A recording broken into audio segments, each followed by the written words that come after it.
Magandang hapon, welcome po sa aking YouTube channel. By the way, I'm Lizelle. Ayan, kung bago ka pa sa aking channel, subscribe muna ako para updated ka sa mga content na i-upload ko dito sa YouTube. So, ganun. Ayan. Ayan, bali, pang ilang days ba namin dito nag-move in? January 31. So, 2 days, 2 araw na kami dito sa aming bahay na nilipatan. Bali, nagre-rent lang kami dito kasi yung aming yung bahay namin, as in, na siya, gawin na talaga namin siyang business. Bali, dito kami nakatira pang second day namin. Ayan, hindi pa ako tapos. 3 oras na ba? Yes, mag 3:30 na, hindi pa ako tapos. Ayan, ang labahan ko. Ayan, na yan, nasampay. Dryer. Tapos ito may dinadry ako. Tapos actually may natira pa ako para naman to para to bukas. Ayan, may natira pa para bukas. Ayan pa yung mga gamit namin. Hindi pa siya masyadong na-arrange. Hindi naman kasi ganun kalaki din yung space. Ayan, dami-dami namin mga gamit pa. Wala pa akong time talaga mag-arrange. Pero, ang gustong-gusto ko kasi ang ganda ng bahay na to. Tapos, maaliwalas din. Ayan, yung room namin, ba yan? Siya, masilaw. Tapos, ito yung mga gamit ng asawa ko pang pang salon. Kasi din siya, nag-re-revan. Ang gustong-gusto ko kasi sa bahay na to, yung labahan. Ang lawa kasi ng space ng aking malaban.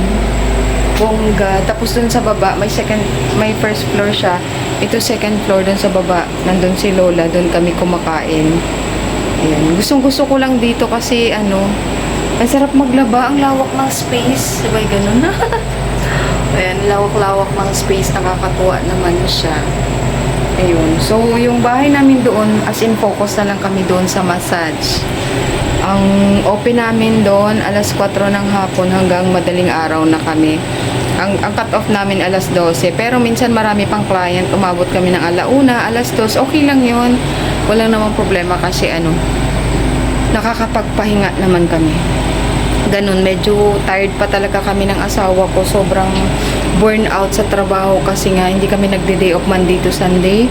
Nagdo-duty kami sa massage. Pero naman, mahaba naman yung pahinga namin. Ganun, mahaba naman. Kinakaya naman, kaysa naman na, tawag nito na, dito lang tayo sa bahay, wala tayong gagawin. Kasi napakarami po ng bills na binabayaran.